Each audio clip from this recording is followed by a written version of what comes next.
A paz do Senhor Jesus a todos vocês, meus queridos e amados irmãos. Estamos aqui mais uma vez nesta manhã de sábado. Creio que nesta manhã aqui Deus tem uma palavra para o teu coração e um testemunho impactante que irá impactar a tua vida. Estamos aqui hoje com a missionária Roberta Rodrigues e eu creio que nesta manhã será uma bênção esse podcast. Eu creio que o testemunho dela e a experiência que ela tem com Cristo irá impactar a tua vida. E eu creio que nesta manhã Deus tem uma palavra magnífica para o teu coração. Que nesta manhã a gente possa sair daqui impactado pelo poder e pela glória de Deus. Missionária Roberta, seja bem-vinda ao podcast Vendo Glória.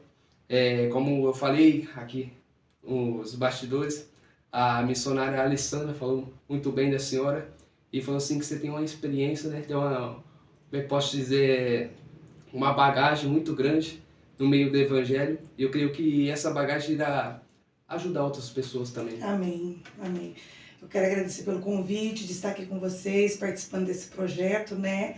Desse podcast Vendo Glória. Me sinto muito honrada, que Deus possa abençoar, né? E, na verdade, que cada podcast de vocês possa alcançar pessoas, alcançar vidas, né? Fazer coisas extraordinárias, né? A Alessandra é uma grande amiga, a pastora Alessandra é uma amiga de longa data, que a gente tem um grande carinho uma pela outra, né? Ela é uma bênção do céu, que Deus abençoe ela grandemente. Amém. Queria que agradecer também os meus pastores, pastor Maxwell e a pastora Elisângela, que faz a cobertura espiritual do Vendo Glória Podcast e da minha vida também, né? Queria agradecer aqui também a Marmitaria Deus Fiel, que é uma das patrocinadoras oficial do nosso podcast Vendo Glória, a Main Street, que é uma das assistências de celulares, uma das melhores assistências de Ribeirão Preto, que é a nossa patrocinadora também oficial. Também queria aqui agradecer nosso irmão William, da Louve, uma seguradora de veículos, para que você que está sem seu veículo, sem uma seguradora, anti-furto, acho que é anti-quebra, alguma coisa assim, esqueci, mas Deus vai dar graça. Deus abençoe você, nosso irmão William, que Deus possa abençoar tua casa, tua família e teu ministério. Queria agradecer aqui também a todos aqueles que nos assistem, né? Acompanha a gente mensalmente, 9 países que acompanham a gente.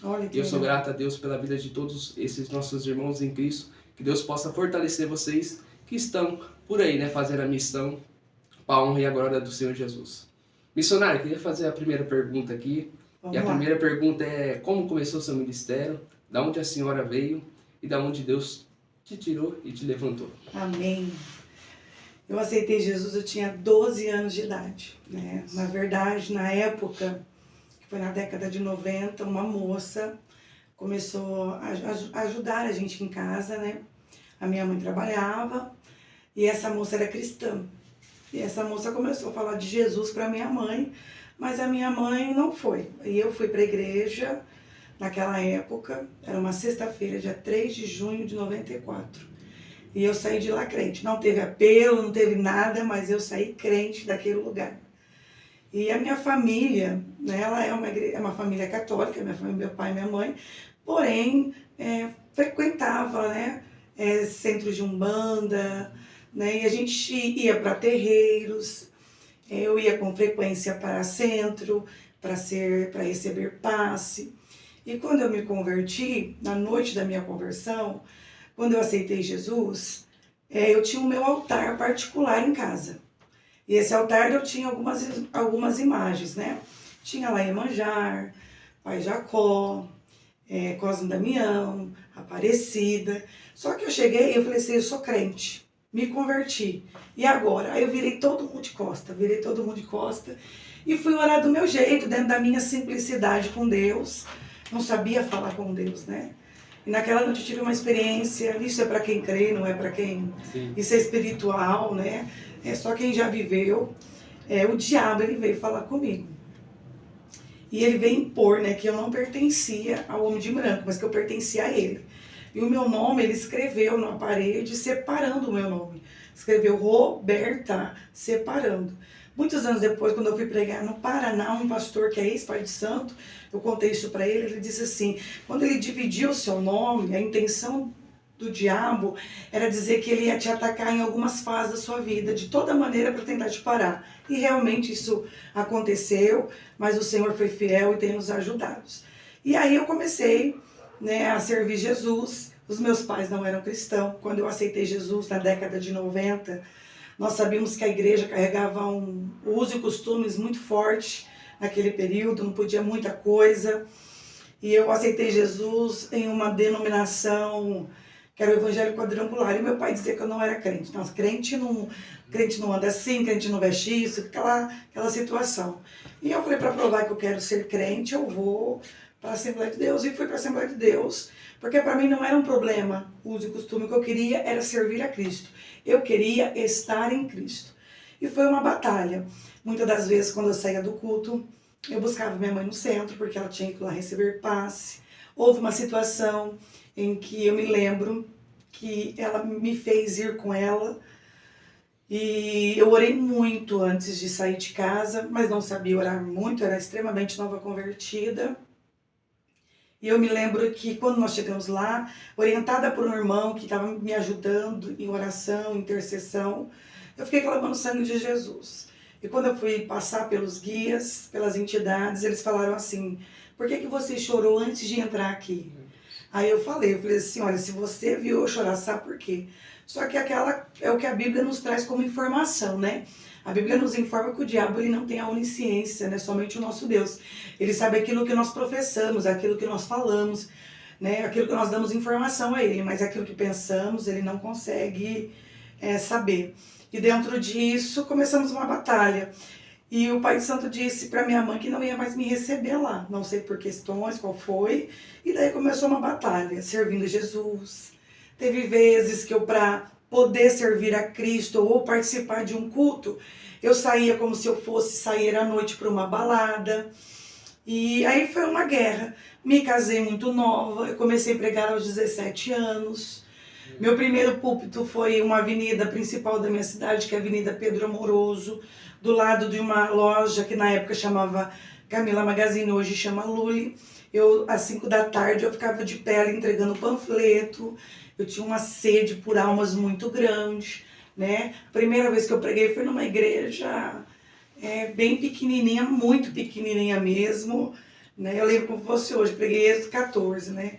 Então, não começou do nada, né? Eu vim debaixo de muitas guerras, de muita luta, de muita resistência. E estou aí pregando, fazendo a obra de Deus desde os 17 anos. É uma bagagem, né? Estou com 43 anos, são 30 anos de evangelho já. O que significa para a senhora ter uma vida íntima com Deus? Uma vida no secreto. O que não está tendo mais, né? As pessoas não têm mais. As pessoas têm a necessidade da visibilidade, ser visto e até o seu secreto. O que é secreto não é dito, não é revelado. Eu vejo pessoas, elas postam o seu devocional do secreto. Eu não estou falando do devocional do lido, do texto bíblico. Eu falo do seu período de oração. Eu falo do seu momento de clamor. E as pessoas ficam revelando, né? Eu até preguei sobre isso esse final de semana passado. Eu disse, a Bíblia é muito clara acerca disso, né? Entra no teu quarto. O quarto fala de intimidade. Entra no teu quarto, fala em secreto. Quer dizer, não é para todo mundo saber o que está sendo dito.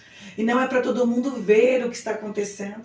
Porque no secreto você vai ser você e Deus. Então ali você vai chorar. Ali você vai rasgar suas vestes, né? Não tem o porquê não ser você mesmo, né? Então, o secreto é intimidade. Não é para ser mostrado para todos, né? E Jesus disse isso. Entra no quarto, fala em secreto, porque em secreto também muitas das vezes não é ao público. Aleluia. Tem coisas que Deus não responde para pessoas porque ela está expondo a intimidade de Deus. Meu Deus. E é muito forte isso, porque na verdade, intimidade é intimidade. Entra no quarto, fala em secreto, porque em secreto, na intimidade, eu vou te responder. Então tem coisas que Deus não responde, não é porque Ele não ouve, nem porque Ele quer. Falta da intimidade. Como entender que, mesmo no silêncio, Deus ainda está no controle? É a fé. É a fé. Porque tem muita gente emocionada, né? Tem muita gente emocionada no evangelho, no ministério, na chamada, né? Principalmente uma geração de hoje, do glamour gospel, né? Essa coisa, né? Tem muita gente que me fala assim, é pecado querer ser famoso? Não, não é pecado. E que bom que Deus te dê visibilidade para isso. Mas qual Por que está sendo movido esse desejo, né? Propósito. É o propósito disso. Vai saber dividir, vai saber dar glória para Deus quando isso acontecer, porque a glória é dele, né? Nós somos a ferramenta emprestada, né? Que nem quando estava lá o profeta Eliseu, né? Caiu a ferramenta. Ai, meu Senhor, meu machado caiu. Quer dizer, não era meu, era emprestado. Então, se pregamos, se cantamos, se fazemos qualquer serviço dentro do reino, não é porque somos bons, não é por mérito nosso, é pela misericórdia dele que olhou em nós e viu graça. E a ferramenta não é nossa, a ferramenta é dele. Querendo ele tira. Querendo ele arranca. Meu Deus. Né? Isso vai dele. Então tem muita gente emocionada, muita gente no ministério. E o ministério exige nossa fé e convicção. E a fé não é emoção. A fé não é emoção. Tem gente emocionada no evangelho, vai para um culto, chora. E amém, eu sei que Jesus faz isso, mas o outro dia ele continua do mesmo jeito. Então isso você vê que é emoção, né? Não foi um romper de uma fé. Agora a fé é Deus falando ou não falando, você está lá porque você crê. A fé é você não ter e você glorificar, porque isto é fé, é você confiar, né? Então é fé. A gente precisa ter fé e uma fé constante no Senhor. Como a sua história pode mostrar que Deus usa os improváveis para cumprir seus planos? Eu tenho TDAH, tenho fibromialgia, passei por um diagnóstico de depressão por volta de 2010 a 2022, né? Trabalhei em área de libertação, trabalhei em várias áreas dentro da igreja e nada disso me limitou, nada disso me impediu. Alguém me vê pregando não acredita, né? Mas eu, para pregar, eu preciso ler um texto mais de uma vez. Quando eu digo mais de uma vez, estou falando muitas vezes. Não é uma vez, não é 10 vezes, é muitas e muitas vezes. Tem teólogos que têm várias traduções bíblicas para entendimento, para algumas vertentes teológicas. Eu tenho para até achar uma interpretação que eu entenda para poder começar a estudar sobre aquele texto. Para mim, cada mensagem é muito sofrida. E a montagem de uma mensagem, para mim, ela não nasce de um dia para a noite. Obviamente que tem coisas que vêm assim, só que você não vai entregar isso só. Você vai estudar sobre, porque o Espírito de Deus, né, vai te dar, né, o assunto sobre. Então, normalmente uma mensagem dura 30 dias para ficar pronta. É muito difícil. Só preparo, né? Mas por que eu preparo? Por que eu exijo de mim o preparo? Porque eu tenho esse déficit, eu tenho essa dificuldade, entende? Então, eu sou uma improvável, minha família. Eu não venho de uma família ministerial. Minha mãe não é crente, meus irmãos não são crentes, meu pai não é crente. Só eu sou crente, entendeu? A minha casa, meu marido, os meus filhos servem ao Senhor hoje. Mas se eu for olhar se alguém fosse olhar, né, vai dizer assim, mas ela teve uma mãe. Não, não tive. Foi fé mesmo, foi convicção no Evangelho, uma entrega a Cristo, um relacionamento com Jesus, foram experiências, né? Então a fé tem que ter fé. Pastora, qual foi a experiência mais marcante que você teve com Cristo? Várias. Tem alguma específica? Foram várias, mas eu quero testificar uma aqui que é do meu filho, inclusive está me acompanhando, do Reuel, né? O Reuel, ele foi diagnosticado com epilepsia. Ele era bem novinho. E a gente é crente, né? E crente não bate bem do juízo, né? Você sabe, né? Então, eu lembro que eu cheguei de uma agenda de São Paulo, tinha 1 ano e pouco, 2. Ele estava na casa da minha mãe, que eles ficavam lá, e de manhã eu ia para a escola bíblica. Inclusive, né, para quem acha, né, eu, desde que eu me lembro, eu leciono na escola dominical. Então, antes de ir para a escolinha, o Senhor falou comigo, vai ver o Reuel primeiro. Mas por mim, eu fui. Quando eu cheguei lá, minha mãe compartilhou comigo que ele não havia passado bem aquele dia. E quando eu peguei, ele já estava tendo a crise convulsiva. Eu montei no carro, levei para o pronto-socorro. Lá em Cravinhos, porque nós somos de Ribeirão, em Cravinhos não fala... Aqui fala o pronto-atendimento, como que vocês falam aqui? Pronto-socorro. Aqui também, lá também é pronto-socorro. Pensei que era UPA. A UPA. UPA nas unidades de bairro. Tá, então tá. Levei para o pronto-socorro. E o médico que estava lá por um acerto, que não é um acerto, né? Que a gente não vive acaso nem sorte. estava um médico neurologista das clínicas e falou que ele tinha epilepsia. Eu falei, não é possível, não, sua vida vai mudar. Eu falei, tá bom. Levei embora e não tem medicações que ele pediu para o Reuel. Mais uma vez, o Reuel teve umas crises e eu comecei a inserir ele dentro do tratamento, a frequentar o Hospital das Clínicas. Mas no dia 3 de junho de 2011, 3 de outubro, perdão, 3 de outubro de 2011, porque todo epilético tem uma aura, igual quem tem crise de enxaqueca, vai saber que vai passar mal. Ele chegou para mim e disse, mãe, eu não tô bem. Eu falei, vai pro banheiro, né, para ver se vai vomitar. E eu já estava indo atrás. Quando eu cheguei lá, ele já tinha machucado a parte da testa, batido ao chão. E eu peguei ele nos meus braços e eu gritava, né? Uma oração bem assim, bem... Não é uma oração com convicção de que Deus estava me ouvindo naquele momento. E eu fiz uso da palavra de Deus. Eu disse, Senhor, tua palavra diz que o Senhor levou sobre si toda enfermidade. Sua palavra diz que nós oraríamos pelos enfermos e os enfermos seriam curados. Independente de nós termos dons de cura ou não. Existe uma autoridade nos dada e dada à igreja no nome de Jesus. É uma autoridade que todos nós temos, só que a gente não usa essa autoridade, né? E eu fiz uso da palavra e orei. Foi 3 de junho de 2011. Foi a última crise convulsiva que ele teve, para a glória de Deus. Aleluia. E assim, nunca mais tomou medicações, não deu nada. Então assim, ele para mim é um grande milagre, né?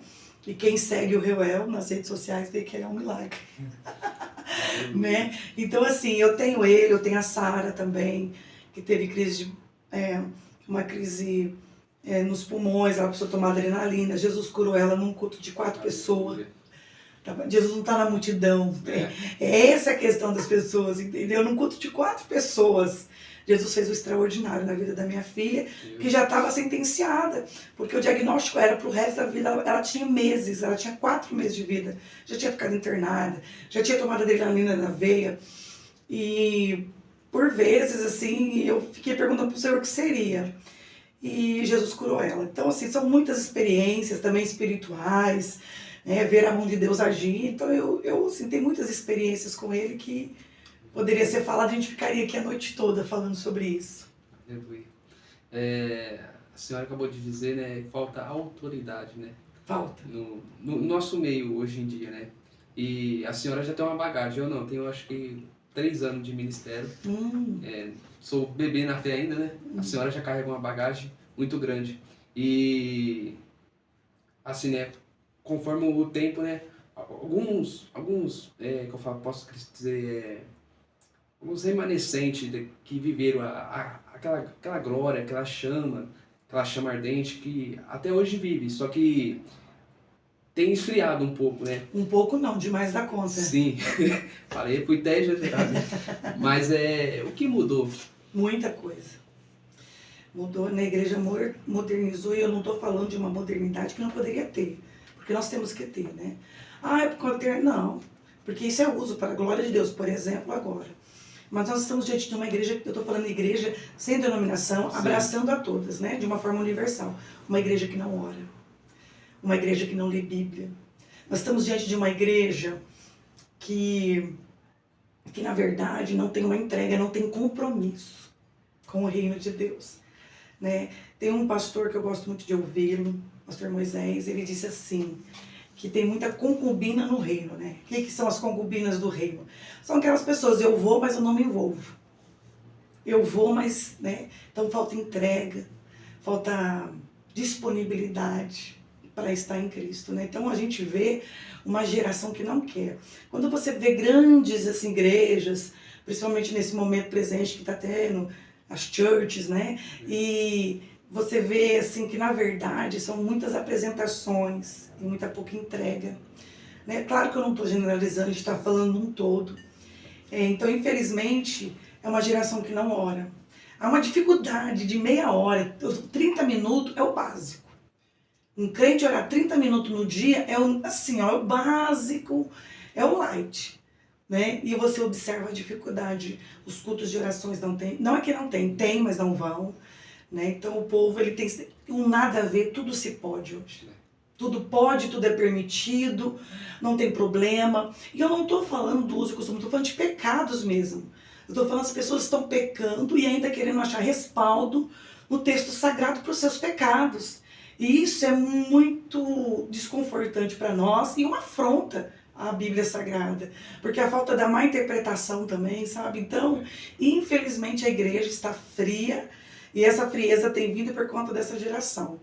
Um dia eu estava na escola bíblica dominical, porque eu amo a escola bíblica, eu falo para quem gosta de estudar, de ler a Bíblia, eu digo assim, o início é ali, a porta é a escola bíblica. É um mini curso teológico. Hoje eu tenho teologia, mas foi um bom tempo da minha vida que eu pregava sem teologia.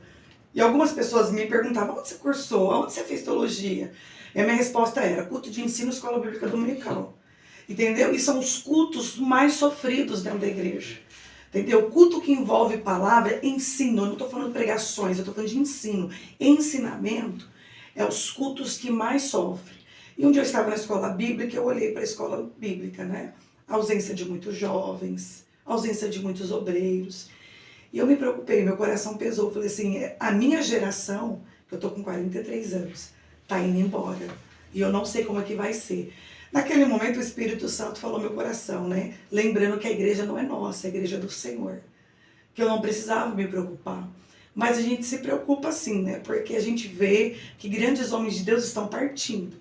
Estão indo embora. O céu está levando para si. E a responsabilidade dessa geração é muito grande. E eles não estão muito compromissados com a verdade, não. Porque não querem desconforto. Não querem ser confrontados.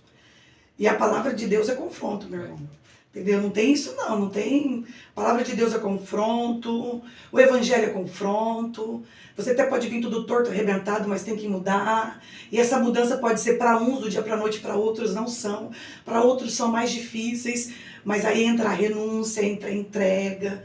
Então, eu vejo que falta entrega na geração atual, falta vida com Deus, intimidade.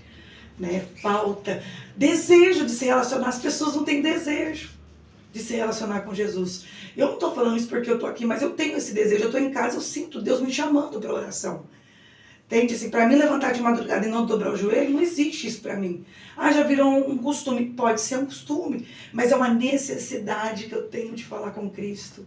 É uma necessidade de estar com Ele, de compartilhar com Ele tristezas, frustrações, expectativas não atendidas. E é Ele que pode nos sarar, é Ele que pode nos sanar. E só que essa geração de hoje não quer isso.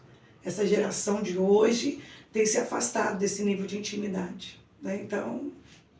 Teve uma vez que eu falei aqui com um jovem pregador do Evangelho, o Mateus, e eu disse para ele, né... Ai de nós se não fosse a geração antiga, se não fosse a geração que ainda está aqui na Terra, cumprindo sua proposta. Porque foi que nem a senhora falou, né? A nossa geração ela está totalmente dispersa. E existe uma desonra muito grande com a geração passada. Os atuais, os novos, os novinhos, né? Os novos pregadores, desonrando o passado. Na verdade, o passado carregou uma pesada cruz para que hoje o evangelho estivesse como está. Sonara, quais disciplinas espirituais foram fundamentais para aprofundar sua comunhão com o Senhor? Oração, Bíblia, jejum e frequentar a igreja. Eu não sou uma mulher que não frequenta a igreja. Eu não consigo entender. Eu não consigo entender um crente que não frequenta culto. Eu não consigo entender um pregador, principalmente pregadores, eu não consigo entender pregadores que só vai numa igreja para pregar e não frequenta um culto para ofertar ao Senhor, ou para ouvir, né? Eu até um dia, eu vejo a agenda de algumas pessoas, então tá pregando todo dia, de segunda a segunda, eu falei, uau, né? Muito admiro, mas é uma coisa que eu já não aplico a mim, porque eu entendo a minha necessidade de estar num culto de ensino, estar num culto de ceia, e assim, se eu fosse atender, eu estaria pregando. De segunda a segunda. Se eu fosse atender as agendas, eu estaria pregando. De segunda a segunda. Só que eu também sou dependente, né? Eu também preciso ofertar um culto. Então eu frequento o culto, eu gosto de cultuar ao Senhor, porque culto é entrega. Eu entendo que culto eu não vou para pedir, eu vou para ofertar. É minha oferta ao Senhor, é aquilo que eu tenho para entregar a Ele, que vai além da minha oferta em questão de dinheiro, vai além do que eu posso entregar fisicamente, mas é minha adoração, né? Eu até sento no primeiro banco da igreja para não olhar o resto da igreja, para não ter problema, para não desviar, nem me distrair. Então é o culto, leitura, é simples. A igreja primitiva cresceu de que maneira? Através da oração e da palavra de Deus. Não tem outro meio, meu irmão, não tem outro caminho, não tem outra porta, não tem outro acesso, não adianta. É palavra, é oração e frequentar a igreja. Entendeu? Por quê? Tem gente que acha que não precisa frequentar, mas frequentar a igreja é frequentar a comunidade, porque Cristo, ele se relaciona com os homens, né? Quem gosta de nos isolar é o diabo. Então, assim, é se relacionar com a igreja, é ter uma vida de oração e a Bíblia Sagrada. É a comunhão, né? Como lidar com períodos de desertos espirituais e não perder a conexão com Deus? A fé. Se você tiver fé mesmo, você não vai se abalar. Claro, nós somos humanos, tem dia que a gente... Eu vivi um período agora, no início do ano, dia 21 de fevereiro, eu fui pregar em Sumaré. Só que antes eu passei na casa de uns amigos, a gente tomou um café da tarde, tava eu e minha filha, e Deus usou um irmão para falar comigo lá. Falou várias coisas, e uma das coisas é que havia um vento sobre a minha vida. Eu preguei em Sumaré, na sexta, no sábado, quando eu estava chegando em casa, eu acho que o vento chegou junto. Chegou eu e o vento abraçado. E foram alguns meses de vento. E Deus não falava. E Deus também não fez nada. Tipo, não fez. Ele deixou passar pelo deserto e pelo vento. Ele permitiu. E até dentro desse vento, nasceu uma mensagem que Deus me deu, o profeta abalado, que é quando o profeta Jeremias prega, no capítulo 20, Jeremias vai falar com o Senhor. Jeremias está extremamente ofendido, Jeremias está bem adoecido emocionalmente, porque as pessoas já nem acreditavam mais, e ele foi afrontado por um servo do templo, e ele vai falar para o Senhor: o Senhor me iludiu, iludido eu fiquei. Alguns teólogos vão dizer que Jeremias estava dizendo isso aqui, que o Senhor o persuadiu, que se ele soubesse que a chamada de Deus era tudo aquilo, ele jamais teria aceitado. Mas a verdade não é essa, é que ele aceitaria sim, né? Porque o Senhor falou o que para Jeremias no capítulo 1, olha, antes que te formasse, você nem era cogitado, mas eu já sabia que você viria e eu já te escolhi. Né? Então isso é extraordinário, isso é o nosso Deus. Não somente isso, Jeremias vai falar com o Senhor sobre isso e vai dizer que vai desistir do ministério, que ele não vai mais falar no nome do Senhor. E é o texto que informa para nós que ele vai dizer que os seus ossos queimavam e ele não pôde mais suportar. Esses ossos queimaram, os teólogos, os biblistas, eles vão dizer para nós que na verdade ele sentia dores no corpo, dores insuportáveis. E essa dor existia porque ele não entregava o que Deus queria, porque ele deixou de ser porta-voz. Então, assim, todos nós temos um tempo ruim, um tempo que eu fiquei magoada com Deus nesse período, né? Um período de 3 a 4 meses, eu fiquei muito ferida, mas é uma ferida assim, sem falar para ninguém, era eu e Deus. Eu estava com dificuldade de orar, porque eu sabia que eu ia falar: Deus, eu estou extremamente chateada. O Senhor tem permitido coisas, e são coisas assim que você não consegue entender. Mas é a fé que nos mantém. É a fé, porque a fé ela não é movida emocionalmente, não tem a ver com emoção. Sabe? Você não precisa sentir, você precisa crer. Ele não precisa falar, você precisa crer. Entendeu? Você não precisa, não tem essa necessidade, é a fé. Então é a fé que te mantém nos desertos. Né? Eu passei já momentos de orar e não sentir nada, e nada acontecer, e tá tudo bem. Não quer dizer que ele não está presente. Não quer dizer que ele não ouviu. Né? Mas às vezes precisa de uma intensidade a mais, de uma entrega a mais. E é isso. Aleluia. Você acredita que a intimidade com Deus tem poder para transformar nossa identidade? Muito. Obviamente, né? A identidade, ela fala de nós, tem características específicas nossas. E quanto mais você se relaciona com alguém, mais você parece com ele. Essa é a verdade. Né? Por mais que a gente não queira. Né? A gente acaba pegando um jeito, um gesto, até às vezes uma fala, uma forma de se expressar. Imagina você ter uma intimidade com Deus. Você vai carregar características dele em você, né? Porque o Espírito, ele não anda, ele está em nós. Ele habita, ele está. Está dentro de mim. Então você vai carregar características dele. Então, isso vai mudar a sua identidade. Se eu não cresci nisso, eu não ia acreditar nos ex que a igreja toda tem, né? Um ex-traficante, um ex-ladrão, um ex-drogado, uma ex-prostituta. Né? Aí, então, é onde eu acredito que Deus muda, sim, a identidade de alguém a partir do seu relacionamento. Deus transforma. Muito, muito, muito, muito. É que se a gente for ver a maioria dos cristãos da atualidade, não, né? A maioria, desde quando a igreja foi fundada, né? Que nem Paulo. Paulo era um assassino, né? Sim. Perseguia a igreja e foi mudado através de Cristo, né? Sim. E nós também, nessa geração de dia, nós vemos também muitos traficantes, muitas prostitutas, muitos assaltantes, traficantes, sim, sim. né?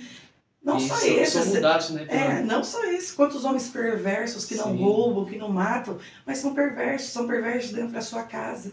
E a sua identidade precisa ser mudada. E ela só pode ser mudada a partir de um relacionamento com Cristo.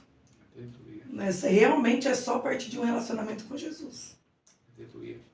Como enxergar o equilíbrio entre ser submissa ou submisso a Cristo e enxergar uma liderança espiritual?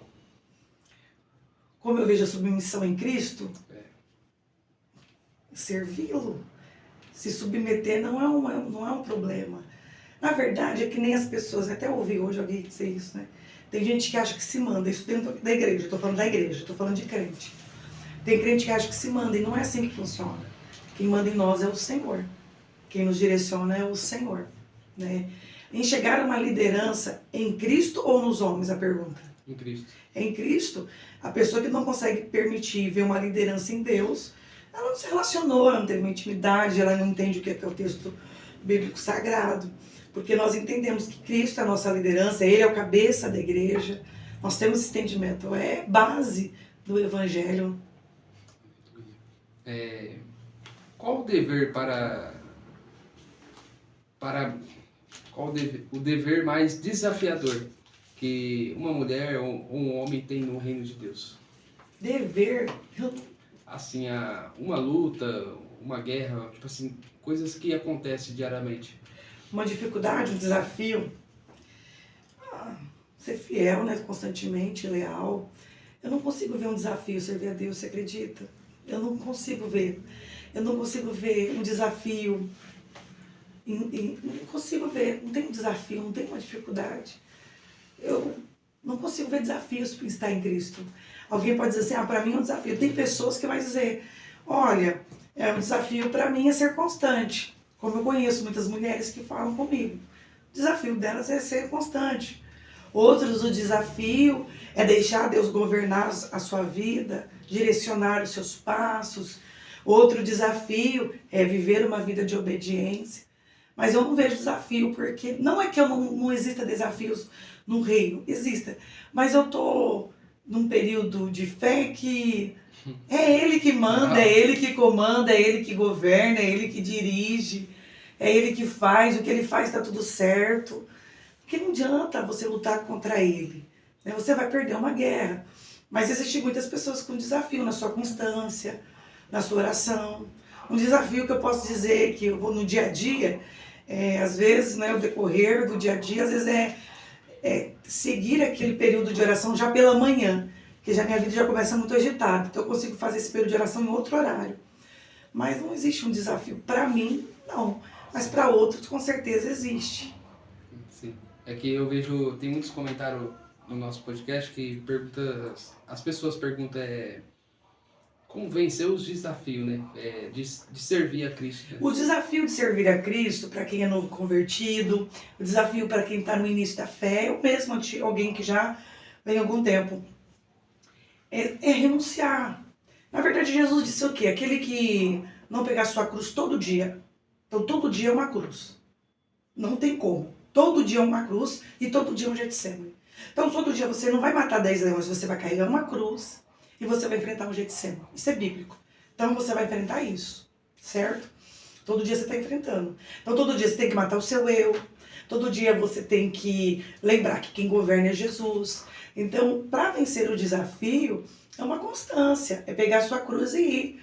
Ah, vai vir situações para te distrair, vai vir situações para querer proporcionar uma situação de pecado, mas você precisa permanecer fiel, né? Por isso que eu falei, já em outras perguntas que você fez acerca de palavra e oração. Uma pessoa tem que ser constante no estudo da palavra e na oração. Não precisa ser pregador para ler Bíblia, tem que ser crente. Crente tem que ler Bíblia, né? Aí alguém diz, eu não consigo entender. Não consegue. Não, eu tô falando por mim, consegue. Entendeu? Estou falando de alguém que tem dificuldade de entendimento de texto sagrado. Então, o desafio para alguém que às vezes tem a sua inconstância, as suas dificuldades, é permanecer. Entendeu? Falhar, todos nós falhamos. João vai dizer assim, ó, filhinhos, não peque. O interessante é não pecar.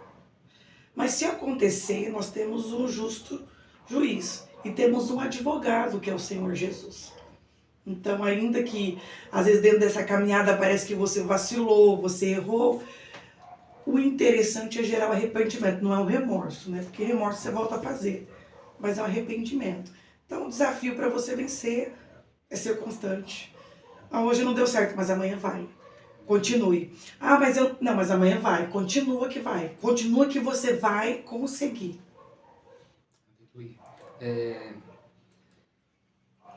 Como manter...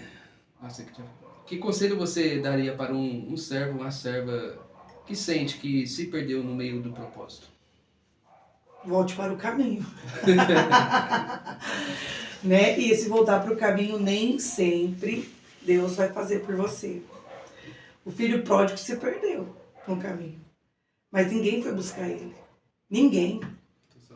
Não, é interessante isso, porque aquele que se perde, né? Nossa, ninguém me visitou. Que falta de amor da igreja. Não, não é falta não, é porque você que se perdeu. E aí vai dizer, ele caiu em si, de toda a tragédia que ele proporcionou para ele. Então assim, volte para o caminho. E esse voltar não depende de ninguém a não ser você. É uma decisão, entendeu? E Deus trabalha dentro de decisão, Deus não trabalha dentro de dúvidas. Né? Deus não trabalha dentro de dúvidas, Deus não trabalha em pessoas que não sabem o que querem, não. Deus trabalha dentro de decisões. Eu quero voltar. Então volte para o caminho. Vai ser fácil? Claro que não. Não vai ser fácil. Vai ser muito difícil. Mas voltando para este propósito, você tem a segurança de que o Senhor é com você. Eu até falo muito sobre isso, eu falo que melhor é estar na luta, na guerra, na adversidade, na privação, com Deus e dentro da sua vontade, do que na bonança fora da vontade de Deus. Porque dentro da vontade de Deus eu tenho cuidado, dentro da vontade de Deus eu tenho segurança, dentro da vontade de Deus eu tenho a provisão. E eu poderia usar 1 milhão de textos bíblicos aqui para você, para falar sobre isso. Então, para quem se desviou é só voltar para o caminho. E não esperar que alguém vai te buscar. Alguns tiveram o privilégio de alguém buscar, né? Mas a geração de hoje não está para buscar ninguém. Nós vivemos uma geração que não quer buscar ninguém. Ainda mais alguém que saiu fora do propósito, alguém que saiu, né? E não é falta de amor, foi a sua escolha.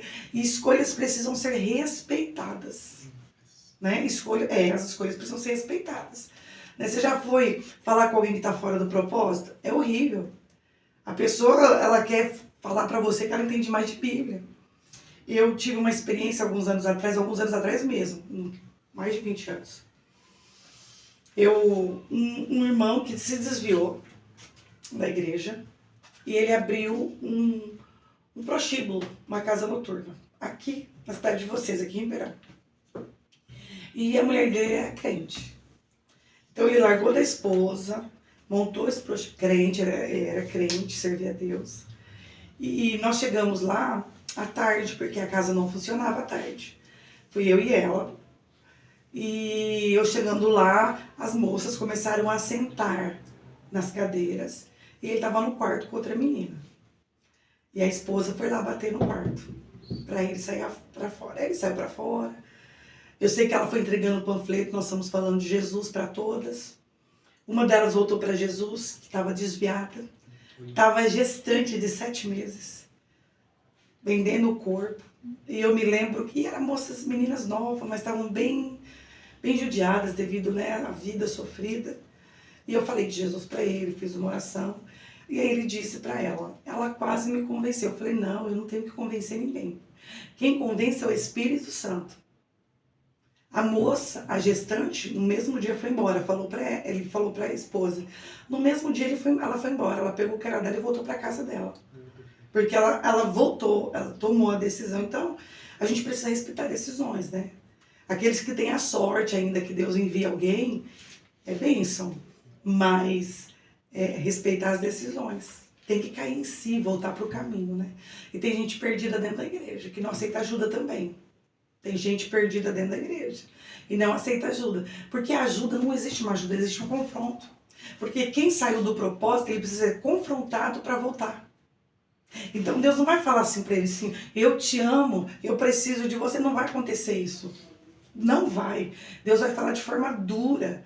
Entendeu? Deus vai fazer ele enxergar até quando ele vai perecer e não perceber que ele está sofrendo porque ele está saindo de um propósito, porque ele está saindo da vontade de Deus. Então, não tem assim, é Deus, é confronto da parte de Deus. A pessoa precisa voltar, né? Ela precisa vencer o seu eu, principalmente o seu orgulho, e se submeter.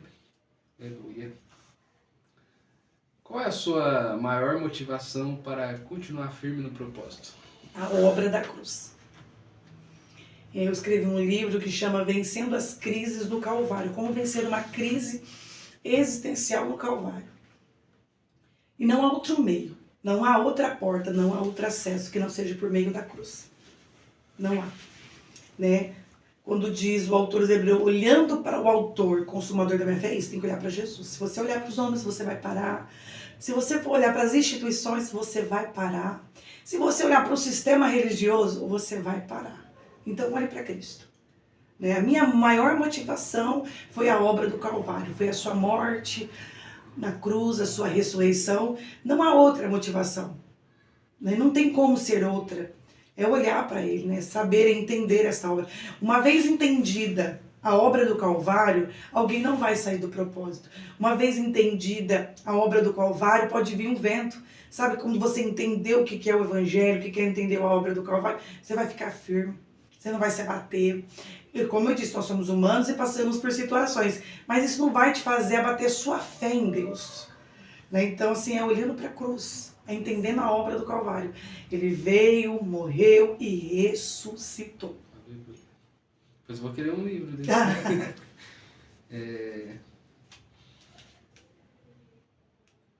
Cadê aqui?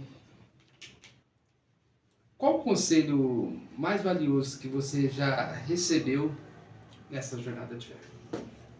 Foi de um pastor que já partiu, pastor Marinho, que para mim ele era um pai. E ele estava já na beira da morte, eu não sabia, mas a gente foi ver porque ele estava enfermo.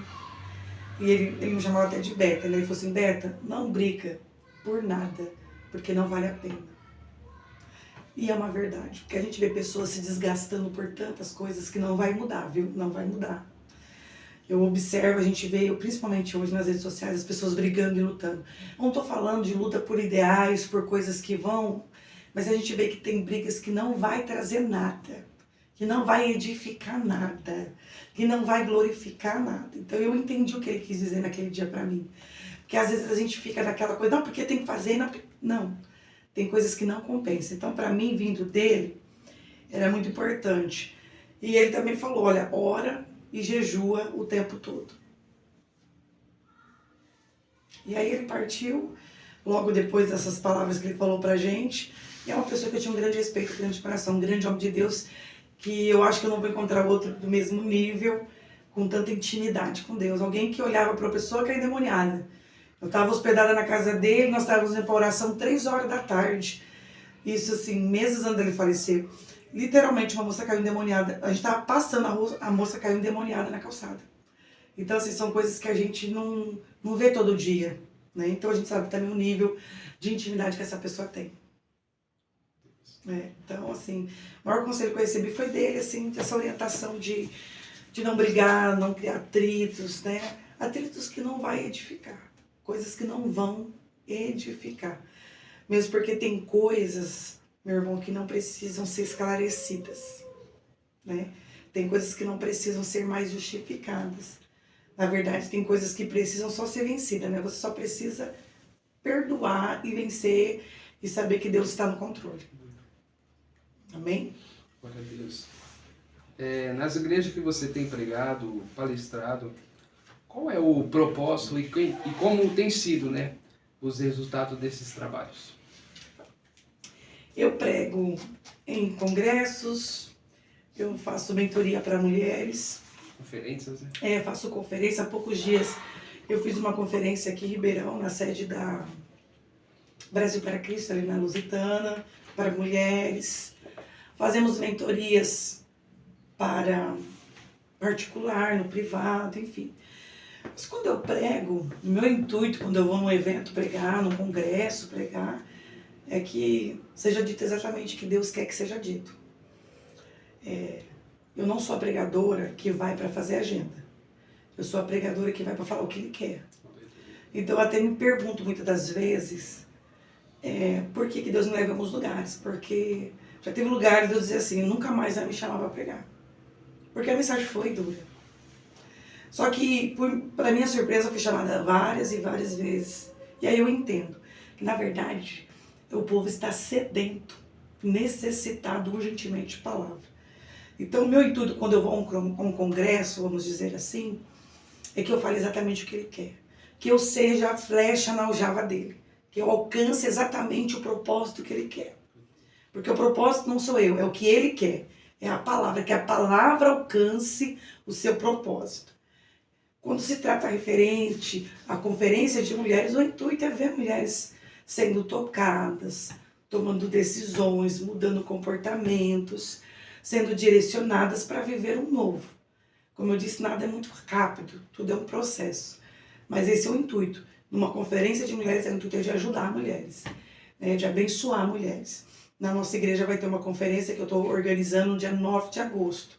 Ainda hoje eu falava com uma das pregadoras que vai estar aqui, né? Porque eu até comentei com as minhas irmãs local e eu disse para elas, eu disse assim, as irmãs que eu vou trazer para pregar, elas não estão em evidência de mídia, mas eu sei que são mulheres de Deus e tem Bíblia na vida. Então eu sei que são mulheres que estão carregando em oração esse evento. E o que elas vão entregar não é para fazer agenda, é para fazer o que Ele quer, o que Ele determina. E até esse evento ele é aberto para todos, né? O convite que eu tenho feito é para Cravinhos e região. A gente tem uma ideia de... Nosso intuito são 85 mulheres, é o que cabe. Mas até 100 dá para apertar, dá para chegar. É o que cabe na igreja. E o intuito é esse. Porque numa conferência como essa, que é a Conferência Mulheres Avivadas, o intuito é vê-los assim, avivadas, abençoadas, renovadas, tocadas. Esse é o intuito. Então, para a conferência, o intuito são as mulheres, e para os congressos ou um culto específico que somos chamados, a ideia é fazer exatamente o que Ele quer. É falar o que Ele quer. Aleluia. É o que está faltando muito nas igrejas. Porque assim, sabe qual é o problema? Os pregadores acham que é dono da mensagem. E na verdade nós somos servos da mensagem. Nós não somos dono da mensagem. É interessante, porque Charles Spurgeon, um dos príncipes dos pregadores, acredito que você já ouviu falar, que você conhece, quando ele pregava, o seu sermão saía no jornal.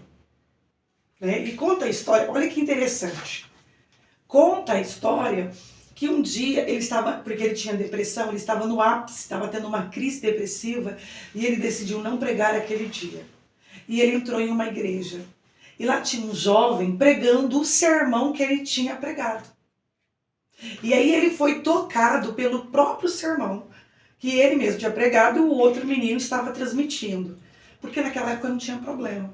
Mas hoje, pregou a mensagem do outro. Porque ele pegou aquilo do outro. Não, a mensagem não é nossa, a mensagem é de Deus. Nós somos servos da mensagem. Nós estamos para entregar a mensagem. Entendeu? Você não está patenteando a mensagem, tem que parar com isso. É dele e nós somos servos. Né? Então, você é muita gente dono de mensagem. Então, muita gente dono de mensagem. E na verdade nós somos servos da mensagem. Missionário, como lidar com o passado depois de ter sido restaurada por Deus? O passado é um problema, né? Muitas das vezes ele quer agregar em nossas vidas culpa, frustrações. Às vezes a gente quer ir lá no passado e falar assim, eu acho que não aconteceu isso na minha vida por conta disso, disso, disso. Eu acho que Deus não fez isso por conta disso, disso, disso. Nós precisamos entender isso, nós precisamos entender isso. Que Deus não está mais lá, né? E o passado não vai comprometer o futuro de Deus em nós. O que existe uma projeção de Deus em nós, o passado não pode comprometer. E como lidar com isso? É acreditando nisso. O meu passado não comprometerá o que Deus tem para mim no hoje. O meu passado não vai comprometer o que Deus tem comigo no agora. E as pessoas ficam muito agarradas no passado. E o próprio Deus, pela sua palavra, vai dizer, né? Olha, não vos lembrei das coisas antigas. Não se apegue às coisas passadas, porque eu faço algo novo. O nosso Deus é Deus de coisas novas. Nosso Deus é Deus de coisas novas, de coisas que Ele pode fazer extraordinária. Tem um texto bíblico que o profeta Jeremias vai mandar para Israel no capítulo 29, que eles estavam no cativeiro bíblico, e ele vai dizer assim, bem eu sei o pensamento que tenho de vós, pensamento de paz e não de mal, para dar o fim que desejais. Mas olha só, isso é um versículo, certo? Porque o contexto está dizendo que Jeremias mandou uma carta dizendo para eles não acreditar nos profetas daquele lugar, que aqueles profetas estavam mentindo, que eles não iam sair cedo de lá, eles iam sair no período de 70 anos, e era necessário eles se manterem firmes, porque Deus estava fazendo o quê? Deus estava filtrando Israel. Deus ia tirar a idolatria do meio de Israel. Tanto é que depois que saíram do cativeiro, eles pecaram em outros pecados, mas não mais na idolatria. Não mais dividir a glória de Deus. Quando o profeta está dizendo, bem eu sei o pensamento é conceito. Deus está dizendo, eu sei o conceito que eu tenho de você. Você não mudou porque você errou. Você não mudou porque você falhou. Eu ainda sei quem você é. Esse é o nosso Deus. O problema é que a gente se apega muito ao que o outro fala. Bem eu sei o pensamento, o conceito que eu tenho de vós. Olha Deus, você está na guerra, você está no cativeiro, você está aprisionado, você está escravo. E Deus vai falar, pensamentos de paz. Porque paz, na verdade, no caso, não dá ali para a gente trazer, né? Mas no Novo Testamento, no grego, paz quer dizer, na verdade, é estar em guerra, mas estar em paz dentro de si. Né? Eu sou um Deus de paz. O pensamento que eu tenho de vocês é de paz, para dar o fim que vocês desejam. Mas não é como vocês querem, é como eu vou governar. Entendeu? Então, eu vejo assim, né? Que Deus, ele, quando ele nos escolhe, ele sabe muito bem quem ele nos escolheu, né? Ele sabe exatamente das nossas falhas, das nossas dificuldades, né? E quando nós não podemos mais pegar ao passado, tem muita gente presa no passado. Né? Eu falo até de crentes que nasceram em berço cristão, outros que são muitos anos convertidos, e ninguém tem uma vida perfeita. Não há quem ainda, não passou por uma situação difícil, né? Mas o interessante é saber quem é Jesus em nós, como ele nos vê. Jesus nos vê como filhos. Nós não somos adotivos, somos filhos. Quando a mulher do fluxo de sangue chegou até Jesus, todo mundo olhava para ela como imunda, como excluída. Mas Jesus viu ela como filha. Esse é o nosso Deus. Ele nos vê como filho. Enquanto as pessoas olham para o nosso passado e tentam nos envergonhar por aquilo que já foi, o nosso Deus tem tempo de honra para nós. Mas para isso nós precisamos não se apegar ao passado. Lembrar que o nosso Deus é Deus de coisa nova. Né? Por quê? Porque o vinho novo não pode estar no odre velho. Tem que estar no odre novo. Para receber o novo, precisa estar em um recipiente novo e restaurado. Jogar fora o velho. Com certeza. Aleluia. Última pergunta aqui. O que tem impedido, né, tanto o chamado dos cristãos? A ilusão. O glamour. As pessoas acham que começa a pregar hoje, amanhã já vai estar andando de avião. Eu me lembro, a primeira vez que eu andei de avião, o Reuel tinha 1 ano e pouco, né? Eu me lembro que fosse hoje, eu fui para o Paraíba pregar num congresso lá. E preguei lá, fiquei lá 1 semana. Mas não é nada fácil. E hoje, devido a esse glamour, as pessoas ficam meio iludidas. E aí elas querem se expor numa rede social, num podcast como esse, e não quer ser depois retalhada, confrontada. As pessoas não querem ser preparadas para viver o ministério. Elas querem o ministério, mas não querem o preparo. Então não existe isso. Jesus preparou 12 homens no período de 3 anos. Homens que mostrou no decorrer do momento que andou com Jesus que não estava pronto. A gente está falando de um Pedro que falou para Jesus não subir para a cruz. E Jesus falou, sai de mim, Satanás. A gente está falando de um Pedro que tirou a espada da bainha, andava com ele e não estava com uma espada. Qual a necessidade? É a mesma coisa que um crente andar armado, com uma faca, esperando alguém. Né? Nós estamos falando de um Tomé que não cria se não visse. Então vamos imperfeitos. Né? Nós estamos falando de um Judas que teve a oportunidade, mas mesmo assim ele traiu. E Jesus não deixou de escolher Judas, mesmo sabendo que ele o faria. Mas ele poderia ter mudado a sua decisão, a sua escolha. E pela mão de outro, né, vindo. Nós estamos falando de um João, que embora todo mundo disse que é o discípulo amado, mas era um camarada extremamente nervoso, né? Filhos do trovões, ele queria matar todo mundo, vamos mandar fogo do céu para matar todo mundo.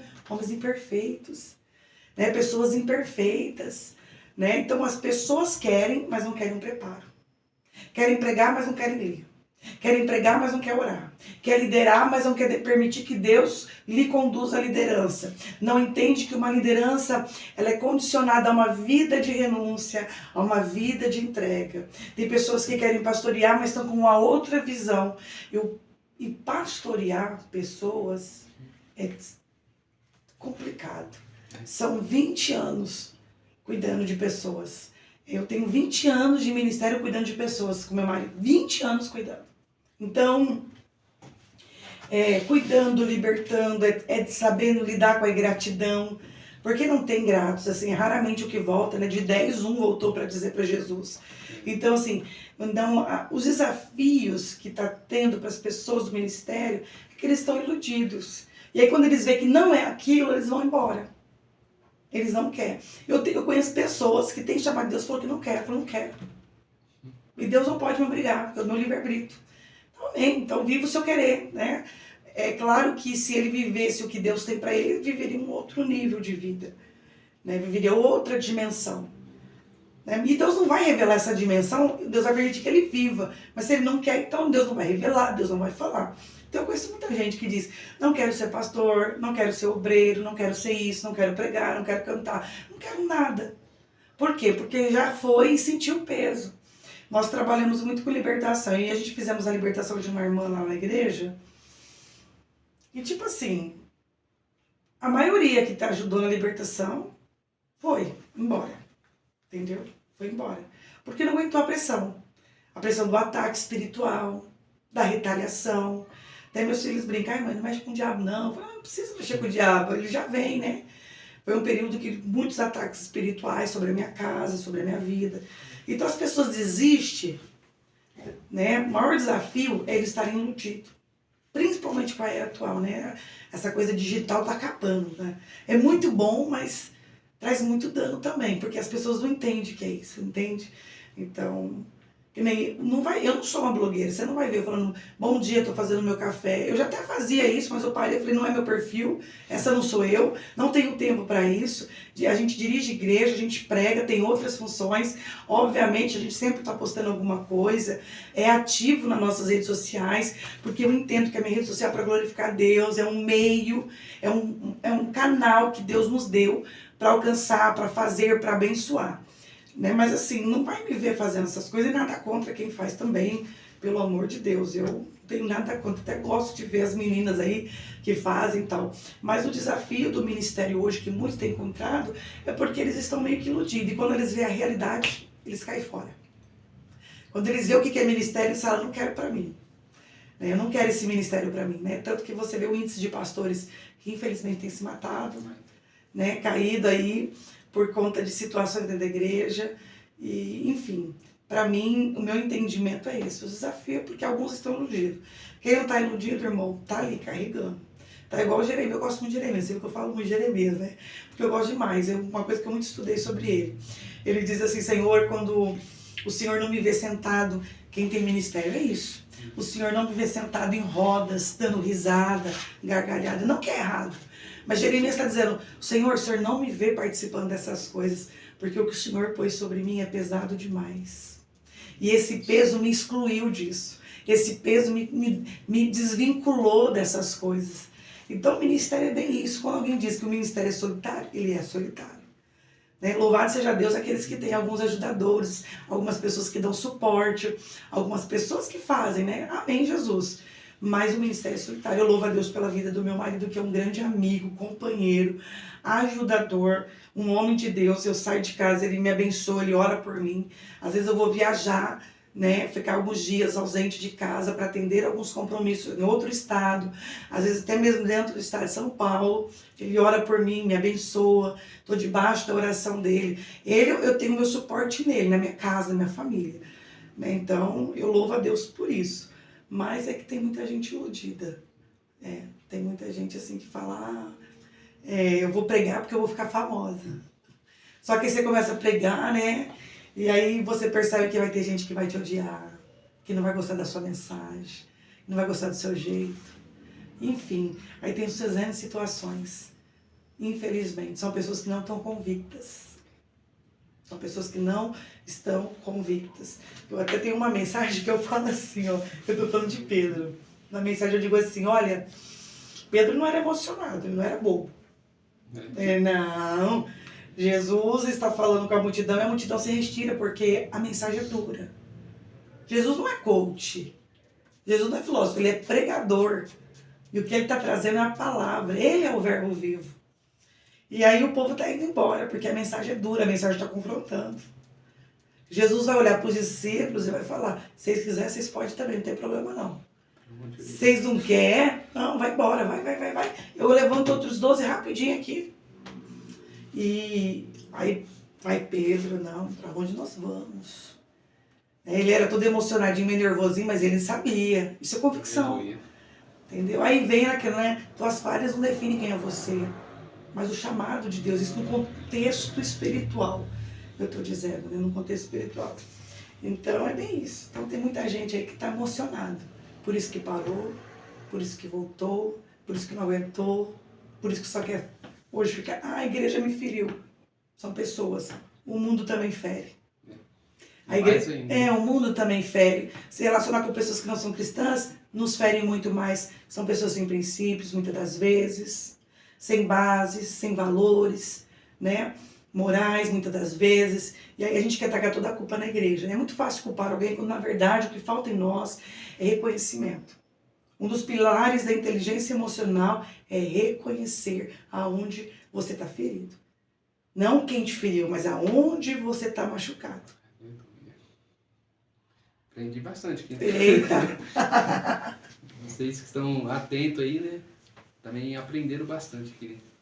Missionário, eu fiz essa última pergunta aqui, mas surgiu outra pergunta no meu coração. Meu Deus! Essa pergunta, ela envolve, né, os pastores, né? Como a senhora está há 20 anos, dando ajuda, apoiando, né? Sim. Ovelhas. Tem muitos pastores que a senhora falou que se suicida, né? E perde a direção, perde o foco, perde o rumo. Como fazer para a igreja? Eu sempre digo assim que um pastor, ele dá conta da igreja inteira. Só que uma igreja não dá conta de um pastor. E como que uma ovelha pode ajudar os pastores? Eu digo assim que pastor não tem igreja, mas a igreja tem pastor. Sim. Né? Porque a verdade é o seguinte, que nem eu sou da Assembleia de Deus do Belém, semana depois meu pastor olhar para nós e falar assim, ó, vou remover vocês daqui. Vai vir outro. Então, você vê que pastor não tem igreja, mas a igreja não vai ficar sem pastor, porque sempre vai ter alguém para liderar.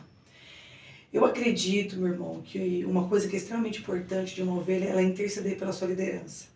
É orar por eles, porque não é que a gente está medindo pelo cargo, Sim. Mas quem está de frente, ele é extremamente atacado. Né? O pastor e a sua família, eles são bombardeados pelo inferno. Eu vejo muitos pastores, infelizmente, que têm filhos que não servem a Deus mais. entendeu? Por quê? Porque viu o sofrimento, as dificuldades, as afrontas, as aflições, né, do pai ou da mãe, que seja, da família. Mas a ovelha, a melhor forma é ser pacificadora quando ver que alguém tá vindo falar mal, saber se posicionar, não é criar um atrito, né, ser pacificador, mas a intercessão ela é fundamental. As pessoas têm abandonado essa prática, mas interceder pela liderança, orar por eles, né, é muito importante, principalmente em períodos que a igreja está, vamos supor, em um evento, em trabalhos, mas eu acho que a melhor ajuda de um membro, de uma ovelha para a sua liderança é a oração. E tá junto, né, abraço, tem um propósito, estamos juntos, pastor. Né, a gente até brinca que no aniversário todo mundo nos ama. E a igreja está lotada, mas na verdade a gente quer ver em determinadas situações a pessoa junto. Mas o interessante é estar intercedendo pela sua liderança, orando por eles, porque provavelmente eles são muito carentes, por mais que eles orem, né, dada a cobertura espiritual é muito importante. Sim. Muito importante. Amém. Esse foi o nosso podcast dessa manhã de sábado. Creio que o testemunho, né, tudo que foi comentado aqui, o bate-papo que foi feito aqui, né, pode ter mudado, né, algo na sua vida. Na minha mudou bastante. Amém, Jesus, aleluia. Mexeu bastante comigo as mensagens, né, foi tipo uma palestra, uma pregação também, foi envolvida aqui, né, nesta manhã. E eu creio que algo na sua vida também mudou. Eu creio que tudo que foi falado aqui teve uma virada de chave, né, na sua vida. E eu creio que irá impactar, né, a vida daqueles que assistiu e vão assistir também, né, depois que for postado. Eu creio que a chama, né, vai voltar a se acender novamente, né. Você que saiu fora do caminho, volte para o caminho. Em nome de Jesus, não espere muito não, né? Tem que cair em si. E eu creio que o que a missionária falou aqui é muito importante, né? Todos que estão na igreja são falhos, né? E nós somos falhos. Se algo que te atingiu, algo que te feriu, olhe para essas pessoas da qual te falou, ou que fez alguma ferida em você, olhe para elas como... Eu sempre falo que a gente tem que olhar para uma pessoa e se colocar na posição dela.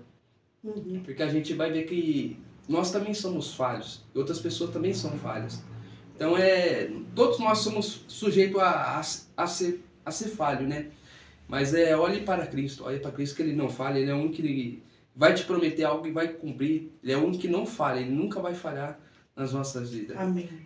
Queria agradecer aqui a senhora, muito Amém. obrigado por ter aceitado o convite, ao teu filho e à tua nora.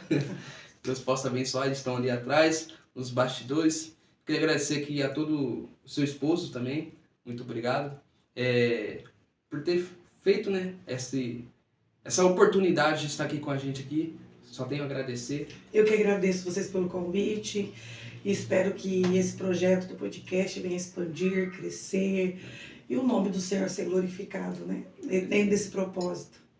Toda a honra e toda a glória seja sempre dada ao Senhor. Amém. Eu sempre falo que a gente deve sempre diminuir, né, para que ele possa crescer, né?